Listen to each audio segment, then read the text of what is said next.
On est toujours ensemble pour le broker du jour et on va faire un point outre-Atlantique avec vous, David Derry. Bonjour. Bonjour. Vous êtes, Écoutez, vous êtes outre-Atlantique, analyste marché pour eToro. tout à fait. Écoutez, pour les marchés américains, on voit pour le moment que les marchés américains, en tout cas la semaine dernière, ont rebondi. Et on a commencé la semaine avec une petite correction hein, sur le Nasdaq et l'ensemble des marchés américains. Mais la semaine dernière, on a connu justement des belles séances de hausse. Alors, il y a eu plusieurs raisons qui expliquent un rebond des marchés. Tout d'abord, on a eu la hausse des taux d'intérêt de la Fed, hausse des taux d'intérêt qui était très attendue de la part des investisseurs, hein, parce que c'était un débat qui durait maintenant depuis plusieurs mois sur les marchés financiers. Et d'ailleurs, hier, on a eu une petite correction aussi en rapport avec les taux de la Fed, hein, parce que justement, Jérôme Powell a dit que la remontée des taux de la Fed pourrait être plus importante que prévu et plus forte que anticipée. Alors pour rappel, ils ont augmenté de 25 points de base pour le moment les taux. Il devrait y avoir une hausse des taux à chaque réunion de la Banque centrale. Et donc, alors que ça avait impacté le marché jusque-là positivement à la première hausse des taux de 25 points de base qui était très attendue, cette fois-ci, le fait que la hausse des taux peut être plus importante que prévu, ça a créé une petite baisse sur le marché, mais la semaine dernière, ça a justement permis au marché de rebondir et de voir un peu de vert depuis ce début d'année qui est quand même assez compliqué pour les marchés américains, même pour les marchés américains. Et, euh, et du coup, on voit aujourd'hui les marchés repartir, donc c'est plutôt bon signe pour l'avenir, avec notamment certaines entreprises, notamment les entreprises tech ou autres, qui rebondissent. Et donc, ça donne un espoir pour 2022, parce que jusqu'à présent, on le voit à l'écran sur le graphique, on voit justement que on était vraiment sur une tendance baissière. Donc le fait qu'on ait ce rebond, c'est plutôt bon signe. Là, par exemple, sur le S&P, on voit qu'on est rebondi aux alentours des 4150 points. Donc ça pourrait maintenant jouer le rôle de support assez important. Donc ce sera à suivre d'ici les prochains mois. Alors David, on va parler aussi de Meta. Meta qui est persona non grata en Russie. Meta, on parlait d'entreprises qui justement depuis le début de l'année avaient du mal avec leur performance boursière. Et Meta, c'est l'exemple parfait. Déjà que l'entreprise avait souffert lors de ses précédents résultats. Là, on le voit très bien sur le graphique. On a commencé le début de l'année, on était aux alentours des 350 dollars pour l'action Meta. Et là, on est justement à 211. Et Meta qui hier a été impacté par une nouvelle venant de la Russie.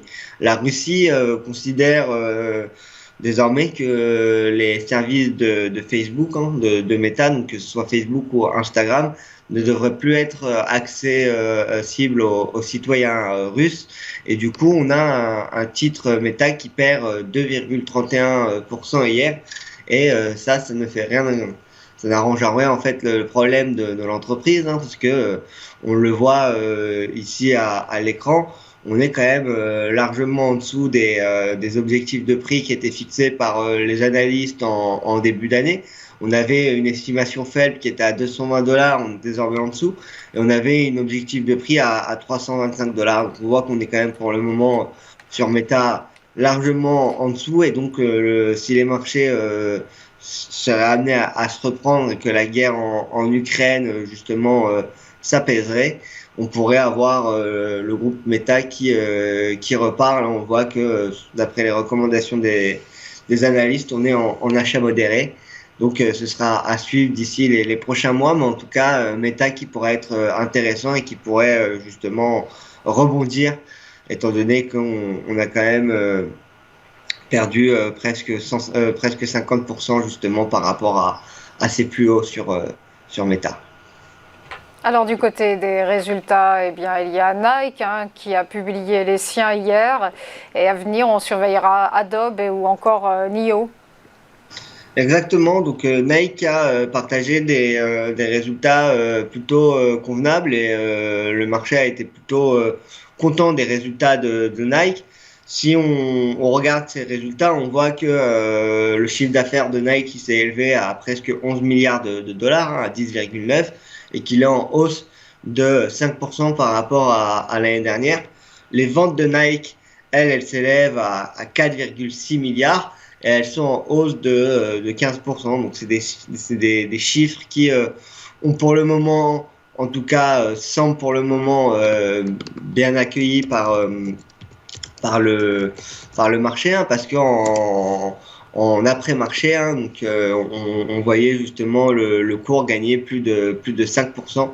Et donc, ça pourrait, justement, ces résultats pourraient permettre à Nike de partir. Seule petite ombre au tableau dans les résultats de Nike, c'est son activité en Chine qui recule.